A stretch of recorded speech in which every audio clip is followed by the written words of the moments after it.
O título da nossa reflexão hoje é Jesus faz o surdo ouvir. Durante o ministério de Jesus, Jesus realizou, meus irmãos, muitos milagres. Muitas ações poderosas de Jesus, curando paralíticos, como vimos na semana passada, curando cegos, libertando aqueles que estavam endemoniados. E as ações de Jesus durante o seu ministério foram fazendo milagres, e dentre eles também a cura de um surdo, que é narrado somente no Evangelho de Marcos. E nós queremos então hoje, estudando esse texto, esse milagre que Jesus realizou na vida deste homem, curando-o da surdez e libertando a sua língua para falar e para adorar a Deus. Nós queremos então estudar e tirar algumas lições preciosas para nós. Interessante que Marcos, ao registrar esse milagre realizado por Jesus, ele faz uma lembrança e uma menção daquilo que o profeta Isaías já tinha dado como sinal das características do Messias. O profeta Isaías, no capítulo 35, verso 5, diz assim: então se abrirão os olhos dos cegos e se desimpedirão os ouvidos dos surdos. E quando Jesus então, fazendo os milagres que fez e fazia, foram acontecendo, as pessoas que estavam ali, que eram conhecedores da palavra, viram cabalmente o cumprimento das profecias na vida de Jesus, e sendo ele a expressão perfeita e exata do Messias prometido de Deus. Eu peço então que você abra a sua Bíblia do texto da nossa meditação hoje, Marcos capítulo 7, nós vamos ler dos versos 31 a 37. E nessa narrativa, quando Marcos está dizendo aqui algumas coisas importantes, interessantes para nós, como vamos ver, nessa narrativa de Marcos capítulo 7, quando mostra que Jesus, indo a Decápolis, ali cura esse surdo, levado por algumas pessoas que o apresentaram a Jesus. Marcos 7, de 31 a 37 diz: a seguir, Jesus saiu dos arredores de Tiro e atravessou Sidom até o mar da Galileia e a região de Decápolis. Ali algumas pessoas lhe trouxeram um homem que era surdo e mal podia falar, suplicando que lhe impusesse as mãos. Depois de levá-lo à parte, longe da multidão, Jesus colocou os dedos nos ouvidos dele. Em seguida cuspiu e tocou na língua do homem. Então voltou os olhos para os céus e com um profundo suspiro disse-lhe Efatá, que significa abra-se. Com isso os ouvidos do homem se abriram, sua língua ficou livre e ele começou a falar corretamente. Jesus ordenou-lhes que não o contassem a ninguém. Contudo, quanto mais ele os proibia, mais eles falavam. O povo ficava simplesmente maravilhado e dizia: ele faz tudo muito bem, faz até o surdo ouvir e o mudo falar. Amém? Que narrativa maravilhosa, que milagre maravilhoso realizado por Jesus. E fico pensando, se Jesus realizasse esses milagres hoje também aqui, o Ministério Irmãos que Louvam ia acabar, né? As irmãs estavam falando aqui, tem esse Ministério Irmãos que Louvam lindo aqui, todos esses surdos que já estão ouvindo literalmente a voz do Espírito Santo de Deus. São surdos entre aspas, veja lá como você fala, porque esses surdos aqui ouvem a voz de Deus mais do que muitos ouvintes, e é isso que nós vamos ouvir e vamos aprender hoje na palavra de Deus. Mas antes de entrarmos na exposição do texto, eu quero falar o contexto onde esse milagre acontece, que traz algumas coisas interessantes para nós. Primeiro, Jesus está voltando para a cidade de Decápolis. E interessante que Jesus havia sido expulso de Decápolis. Se você ler o capítulo 5 de Marcos, você verá o contexto onde Jesus deixou, depois de chegar em Decápolis, a região dos Gerazenos ou dos Gadarenos, Jesus tem um encontro com um homem que estava profundamente possesso por demônios.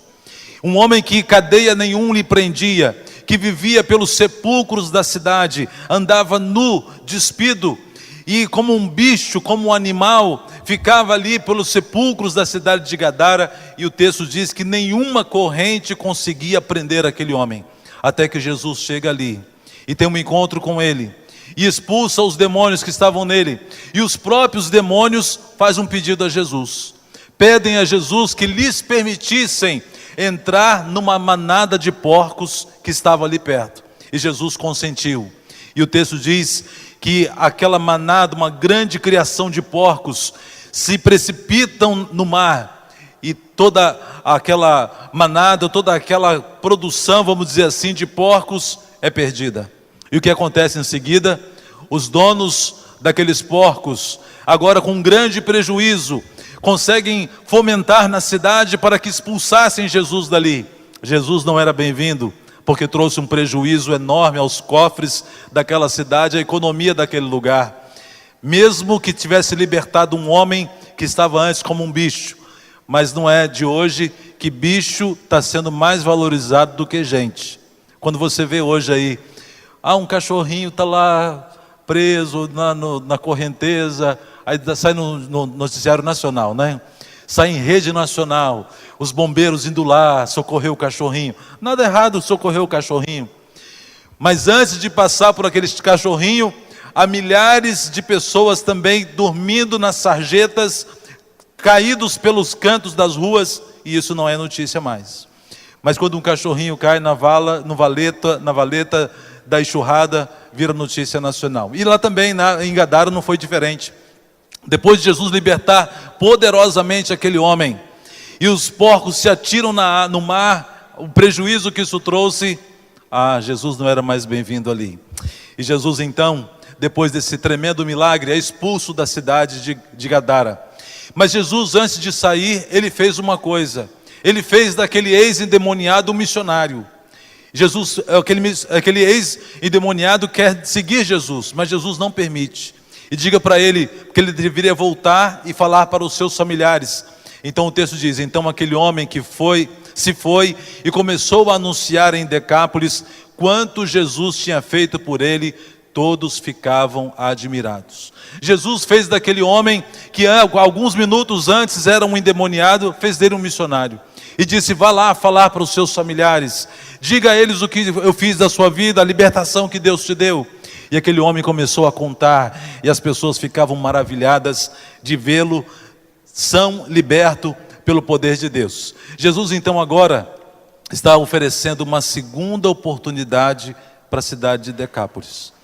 Jesus havia sido expulso, ele bem poderia dizer, bom, eu vou sacudir agora o pó dos meus sapatos, essa cidade que se vire com os seus problemas, ela que seja condenada e que todos aqui percam a salvação.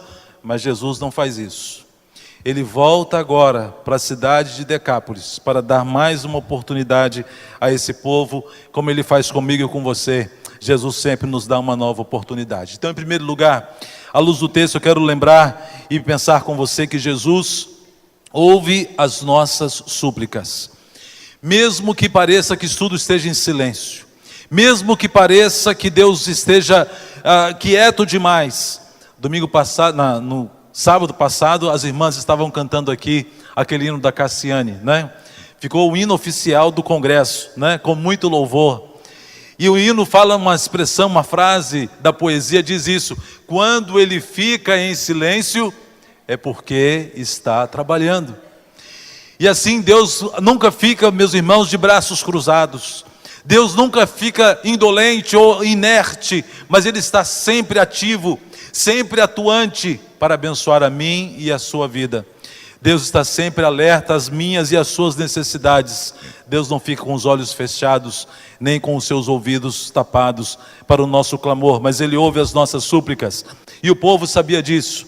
E eles então, veja o texto, Marcos 7:32, diz assim: ali algumas pessoas lhe trouxeram um homem que era surdo e mal podia falar, suplicando que lhe impusesse as mãos. A primeira coisa que nós vemos aqui nessas pessoas, semana passada falávamos daqueles 4 amigos que levaram um paralítico até Jesus. Agora, uma circunstância parecida. Algumas pessoas também, acredito que amigos desse surdo, levam ele até Jesus, para que ele pudesse ser curado. E a primeira expressão que nós vimos nessa atitude desses amigos, é que os amigos do surdo tiveram fé. Sem fé, meus irmãos, a Bíblia é clara em dizer, em Hebreus 11, verso 6, sem fé é impossível agradar a Deus. Vamos ler juntos? Sem fé é impossível agradar a Deus. Se queremos agradar a Deus, precisamos ter fé. Se queremos ver o agir de Deus na nossa vida, precisamos ter fé. Precisamos crer que Ele é poderoso, que Ele pode agir, que Ele pode quebrar barreiras, que Ele pode fazer milagres, que Ele pode trazer cura, assim como fez no passado, Ele pode fazer hoje. Eu não sou daqueles sensacionistas que acham que os milagres de Jesus se resumem, estão circunscritos apenas naquilo que está registrado nos evangelhos. Não, eu creio que o nosso Deus continua tendo o mesmo poder, a mesma capacidade de fazer milagres da mesma forma que os fez, ou milagres ainda maiores, se assim for essa a sua vontade, se é isso for glorificar o nome dele. Como falamos agora mesmo desse menino, o Ryan, que Deus está fazendo um milagre na vida dele. É uma ação poderosa do Senhor. Deus pode, meus irmãos, fazer milagres da mesma forma como fez no passado. Mas para que Ele faça milagres, é preciso que haja fé. No Evangelho de Marcos mesmo, se você voltar alguns capítulos, se não me engano no capítulo 6, mostra quando Jesus chega à região onde Ele passou a sua infância, lá em Cafarnaum. E as pessoas conheciam Jesus desde a sua infância, e não creram nele, e por não crerem, Jesus não pôde fazer milagres ali, porque não houve fé suficiente. Eles demonstraram profunda compaixão por esse enfermo, daí levaram aquele homem até Jesus. Sentir compaixão, meus irmãos, é sentir a dor do outro. Nós não podemos ficar indiferentes, insensíveis àqueles que sofrem ao nosso redor. Jesus mesmo já nos disse para que nós chorássemos com aqueles que choram, e pudéssemos nos alegrar com aqueles que se alegram.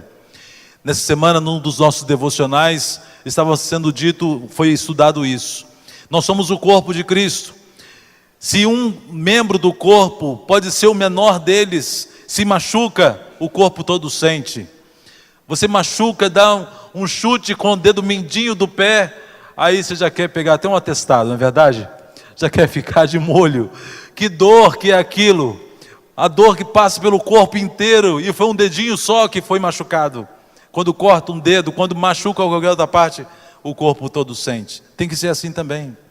Se temos pessoas no nosso meio sofrendo, não podemos ficar indiferentes. E aquela cidade ali, aquelas pessoas amigas daquele surdo, sentiram a dor dele, tiveram compaixão, pensaram numa solução, e a solução estava ali, que era Jesus, e levaram aquele homem até Jesus. Eles se fizeram a voz daquele surdo intercedendo por ele. Como que aquele surdo ia poder dizer o seu problema? Como ele poderia expressar a sua dificuldade? Embora Jesus era onisciente e mas aquelas pessoas não imaginavam isso e pensaram, como é que nós vamos explicar o que acontece com ele? Vamos juntos. Assim como nossas irmãs aqui do Ministério Irmãos que Louvam. Você sabia que essas irmãs aqui, intérpretes, vão até as consultas médicas desses nossos irmãos aqui do ministério? O ministério delas não é muito mais do que ficar aqui traduzindo a mensagem como está acontecendo agora. Muitas delas acompanham esses irmãos em consultas médicas, em alguma situação, para falar com um advogado, para se resolver algum outro problema fora na sua vida pessoal. Que maravilha, louvado seja Deus por isso. Por isso eu sempre digo, ore pelo Ministério Irmãos que Louvam, por essas irmãs que estão aqui traduzindo, interpretando a palavra de Deus para eles e os ajudando em tantos momentos. E assim aqueles amigos do surdo fizeram também. Levaram ele até Jesus, se tornaram a voz dele, para que ele pudesse ter um encontro com Jesus. Assim, eu e você também podemos ser intercessores. Eu e você também podemos ser um porta-voz de alguém diante de Deus. Eu e você podemos orar pelo nosso Brasil, orar pelas autoridades, pedir perdão a Deus pelos pecados cometidos pelas autoridades e por aqueles que estão à frente do governo deste país, dessa cidade, do estado, em nome de Jesus. Nós podemos e devemos fazer isso. Temos que ser aqueles que se colocam na brecha, não aqueles que aumentam a brecha, não aqueles que ainda causam um estrago maior, mas eu e você temos a capacidade e a missão de sermos os porta-vozes daqueles que não conhecem a Jesus. Em segundo lugar, Jesus tem os seus métodos. Tem uma parte nesse texto que eu acho interessante. Quando aqueles homens levaram o surdo até Jesus, o verso que nós acabamos de ler, o verso 32, diz assim: ali algumas pessoas lhe trouxeram um homem que era surdo e mal podia falar, suplicando que lhe impusesse as mãos. As pessoas já chegaram até com o método pronto. Senhor, aqui está aqui, é o surdo, impõe as mãos sobre ele que ele vai ser curado. Já chegaram dizendo para Jesus o que ele tinha que fazer. Jesus, é só o Senhor impor as mãos que ele vai ser curado agora. Jesus tem os métodos dele. Jesus não está circunscrito, nem está limitado à minha forma de agir, mas ele é soberano. Veja o texto aqui, verso 33 a 35. Depois de levá-lo à parte, Jesus nem deu ouvido àquela a sugestão deles. Jesus agiu da forma que ele queria e ele sempre faz assim. Depois de levá-lo à parte, longe da multidão, Jesus colocou os dedos nos ouvidos dele. Em seguida cuspiu e tocou na língua do homem. Então voltou os olhos para os céus e com um profundo suspiro disse-lhe Efatá, que significa abra-se. Com isso os ouvidos do homem se abriram, sua língua ficou livre e ele começou a falar corretamente. Jesus não só impôs as mãos, não. Jesus não está aqui para seguir as minhas ordens, nem as minhas sugestões, nem suas. Ele vai agir da forma que ele quer, na hora que ele quer, da maneira que ele quer, porque ele é soberano. É ele que é o Senhor, eu e você somos servos, temos apenas que nos submeter às ordens e à vontade dele. Então aqui, eles chegaram trazendo o método, né? Suplicando, Senhor, coloca a mão sobre ele, e ele vai ser curado. Jesus já tinha enviado os discípulos, alguns, e Jesus tinha dado uma ordem assim: olha, quando vocês encontrarem alguém doente, unjam essa pessoa com óleo, estendam as mãos sobre ele. Talvez essa notícia chegou àqueles irmãos, aquelas pessoas lá de Decápolis, e eles então, já sei como é que Jesus manda fazer, é impondo a mão e colocando óleo. Então é isso que não vão pedir para Jesus fazer. Nós temos que aprender com essa história, irmãos, de nos submetermos à vontade de Deus. De dizer, Senhor, faça o teu milagre da maneira que o Senhor quer, na hora que o Senhor quiser, do jeito que o Senhor quiser, e eu serei feliz, estarei adorando o teu nome da mesma forma. Naamã precisou aprender também essa lição. Lembra da história de Naamã? Naamã, um general sírio. Estamos vendo a Síria aí nesse conflito agora terrível. E esse general sírio tinha uma menina que era escrava, que trabalhava na casa dele. E Naamã era um homem coberto de lepra, do alto da cabeça à planta dos pés. E aquela menina falou, lá em Jerusalém tem um homem de Deus que pode resolver esse problema. E Naamã chega lá, na casa do homem de Deus. Primeiro ele vai no rei, né? Pediu a cura para o rei. Mas depois descobre que não é o rei, era um homem de Deus, que era Eliseu. E ele chega na porta de Eliseu, com a sua comitiva, com o seu cavalo, talvez com o seu alazão, não sei se era esse o nome do cavalo de Naamã, mas Naamã chega com toda a pompa e circunstância para ser curado por Eliseu. E durante o caminho, Naamã já foi desenhando na cabeça dele como é que seria esse momento do encontro com o profeta Eliseu.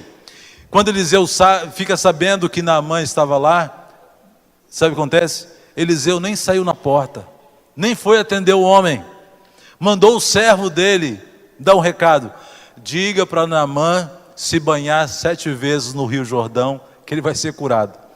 Eliseu não estava nem aí se ele era general ou não, se ele tinha dinheiro, se tinha pompa, circunstâncias. Eliseu já mandou dar o recado que Deus tinha mandado dar para ele. Diga a ele para se banhar nas águas do Rio Jordão. Sabe qual foi a reação de Naamã? Ficou irado, ficou revoltado com aquele tratamento. E veja o que Naamã falou.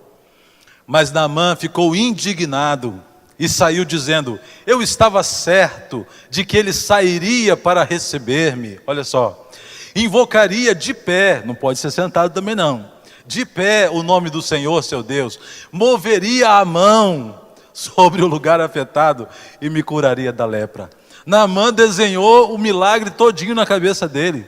No caminho lá da Síria até chegar em Jerusalém, ele foi desenhando, já sei como é que vai ser assim, e o homem de Deus vai me receber, e vai estender as mãos, e vai fazer lá um movimento lá, e eu vou ser curado. Ele já tinha desenhado tudo na cabeça dele. E às vezes não acontece assim com a gente também? A gente pensa assim, eu vou lá na semana de oração, e quando chegar lá o pastor vai orar, as irmãs vão orar, e alguém vai passar um óleo ungido sobre essa ferida, e alguém vai clamar, alguém vai fazer um jejum, eu vou ser curado. Os métodos pertencem a Jesus, os métodos não são humanos. Nós temos que nos submeter à vontade dele e clamar: Senhor, faça o teu milagre, da forma que o Senhor quiser, na hora que o Senhor quiser, que toda a glória fique somente para o Senhor. Não podemos, irmãos, cristalizar o agir de Deus. Vou repetir, não podemos cristalizar o agir de Deus. Deus age quando quer e da maneira que Ele quer. Sabe o que é cristalizar o agir de Deus? É o que a gente vê acontecendo em muito lugar. Há momentos nos nossos cultos, já experimentamos isso aqui, e momentos maravilhosos que experimentamos em adoração, em momentos da ministração da palavra, em testemunhos que ouvimos, momentos que nos elevam, que nos emocionam, e que nós vemos mesmo Deus agindo com salvação de vidas, pessoas se convertendo, e a gente pensa, o automático é assim: domingo que vem vão repetir tudo que fez nesse domingo, que vai ser a mesma bênção. Cadê a equipe de louvor? Vão repetir a equipe. Cadê os cânticos? Repete os cânticos. Cadê a mensagem? Pastor, repete a mensagem. O irmão que orou, daqui a pouco a gente vai querer até sentar na mesma cadeira. Onde é que o irmão estava sentado na cadeira? Vão sentar no mesmo lugar, para Deus agir do mesmo jeito. Meus irmãos, Deus é soberano. Ninguém aqui em sã consciência, biblicamente falando, nenhum homem de Deus que seja sério, pode afirmar: venha domingo que vem, que Deus vai fazer isso e mais aquilo. Não podemos. Podemos pela fé. Podemos declarar e pensar e imaginar pela fé e desejar que Deus faça mesmo milagres. Eu creio que Ele pode fazer. Que Deus liberte vidas. Eu creio que Ele pode libertar. Mas não podemos afirmar, porque Ele é soberano. Ele faz o que Ele quer. Também, Jesus chamou o surdo mudo à parte. Veja, as atitudes de Jesus são interessantes, no método como Jesus vai abordar aquele surdo mudo. Ele não impõe as mãos, ele faz 6 atitudes diferentes daquela que as pessoas estavam falando. Primeiro, ele chama aquele surdo mudo à parte, como já querendo tirar o homem dos holofotes, tirar o homem e o milagre dos paparazzis, né? Se fosse nos dias de hoje, a pessoa ia falar assim: não vou curar ele agora não. Traz ele domingo que vem, para dar tempo de eu colocar umas câmeras aqui para filmar, para dar tempo de alguém tirar uma foto da hora que ele vai ser curado. Jesus não queria saber nada disso. Jesus sai do meio da multidão. Jesus não estava afim, não estava à procura de flashes, nem de notoriedade, nem de fama. Mas Jesus sai do meio da multidão para curar aquele homem. Jesus não estava à procura de aplausos, nem de aceitação humana. Jesus colocou os dedos nos seus ouvidos. Jesus cria uma ponte de contato com aquele homem. E a forma como Jesus trabalha, eu fico imaginando ali, Jesus colocando os dedos nos ouvidos daquele homem e o milagre acontecendo. E quando eu fui procurar saber, eu já tinha estudado um pouco disso no ensino médio, né? Lá no fundamental, sobre a formação do ouvido.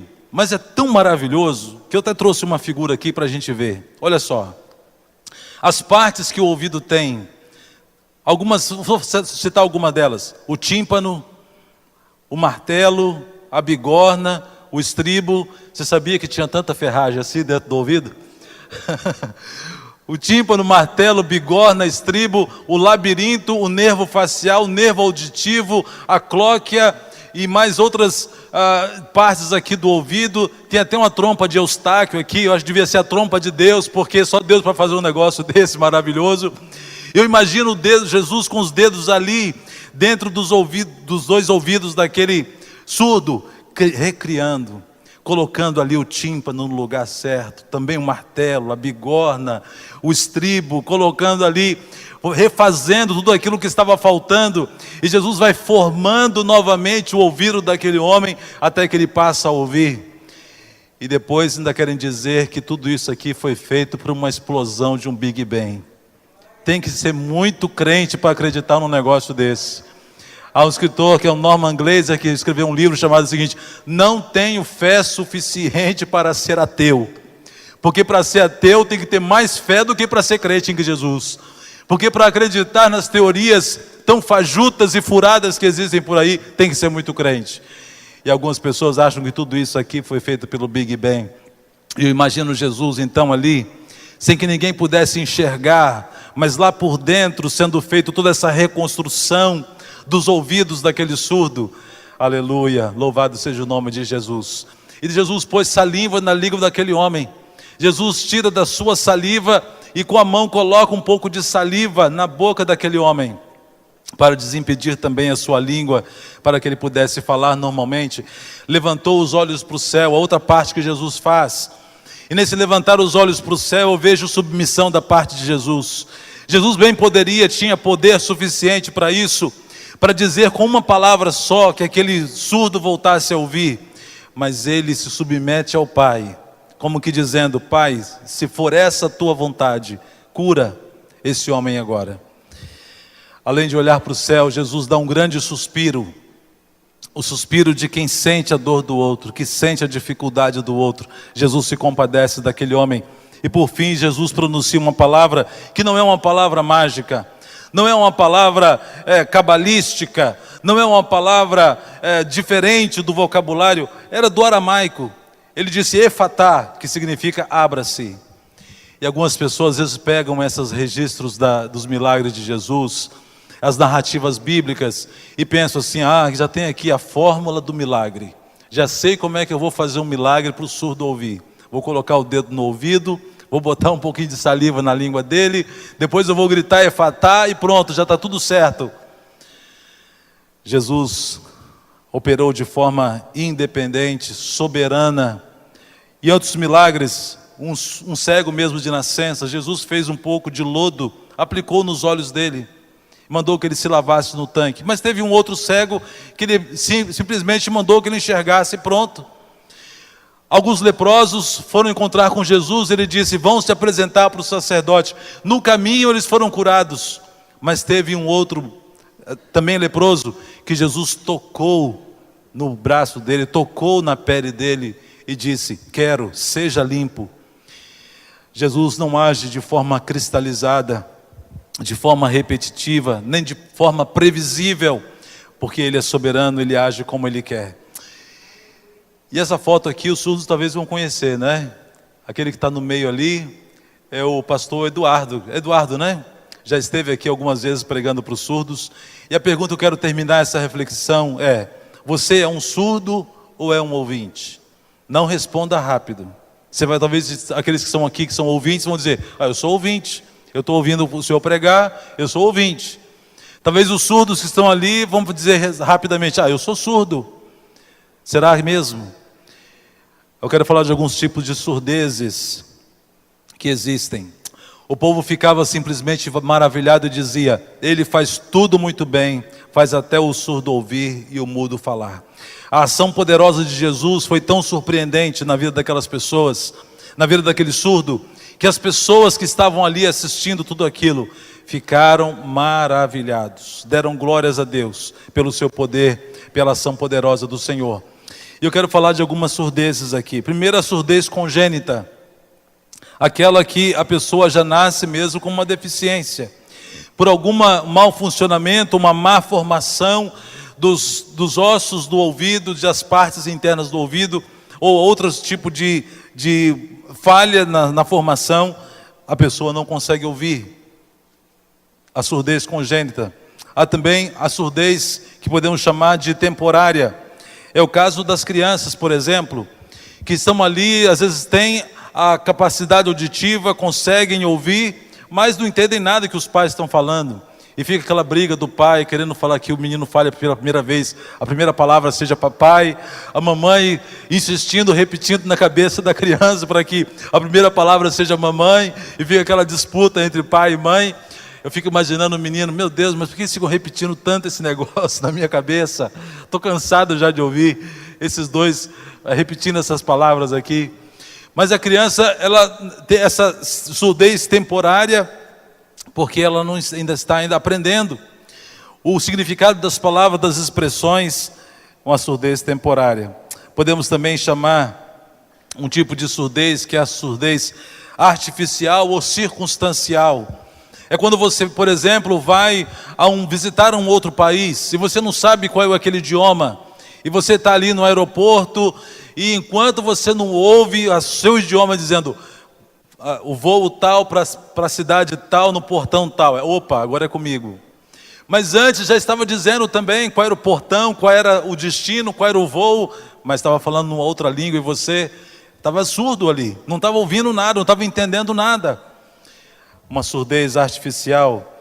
Nessa surdez artificial e circunstancial, eu lembro de uma experiência lá em Anchieta, e alguns americanos lá participarem do culto com a gente, eles iam construir capelas, e a gente estava participando de um culto, e eles estavam todos no palco, tinham acabado de ser apresentados, e a minha ideia, eu ia dirigir o louvor, em seguida, queria que nós cantássemos um hino, mas cantado em inglês com eles. E eles foram descendo e eu estava com o microfone, eu queria que eles ficassem no palco, e como é que eu vou dizer? Por favor, fique aqui, please, please, mas não vinha a palavra. Depois que eles já tinham descido, eu falei, stay here. Aí o pastor, agora já é tarde, agora já todo mundo desceu, não dá mais, falou tarde demais. E eu estava falando com eles, mas eles não estavam me ouvindo, estavam surdos, porque eu estava falando no meu idioma, não era o idioma deles. Quando eu falei o idioma correto, já era tarde. E assim, essa surdez circunstancial também pode nos atingir, mas eu queria falar um pouco mais sobre agora um outro tipo de surdez, que é a surdez moral. A surdez moral, a pessoa consegue entender, consegue enxergar, consegue ver o problema, mas fica indiferente. A surdez da injustiça, por exemplo. Como nós temos visto esse tipo de surdez nas instâncias de juízo do nosso país. Juízes que fazem julgamentos beneficiando corruptos, porque têm acesso às leis, acesso aos recursos que a lei e as brechas que a lei tem, enquanto pessoas mais desassistidas são condenadas por coisas ínfimas e pequenas. A surdez da injustiça. Também é um outro tipo de surdez, que é a surdez da indiferença. Indiferente aos lamentos, o sofrimento dos pobres e doentes, a sociedade que tem criado esse tipo de surdez, que não ouve o clamor daqueles que estão marginalizados, aqueles que estão nas sarjetas, aqueles que estão sendo atingidos pelas mazelas do pecado, e isso pode nos atingir também. Não podemos ficar atingidos por essa surdez da indiferença. A surdez do isolamento, daquelas pessoas que vão se endinheirando, vão construindo muros para si, os seus palácios, vão subindo para as coberturas cada vez mais altas, para os condomínios cada vez mais fechados, mais enclausurados, enquanto o mundo está em decadência, está em falência total, essa pessoa está na surdez do isolamento, isolado do mundo e dos problemas do mundo. Também a surdez da rebelião. São aqueles jovens, por exemplo, que os pais cansam de dar conselhos, cansam de dar orientações, mas entra no ouvido e sai no outro. E que não ouvem conselhos de nada dos pais, não ouvem conselhos na escolha do cônjuge, do namorado, não ouvem conselhos na escolha dos amigos, não ouvem os conselhos dos pais na escolha do emprego.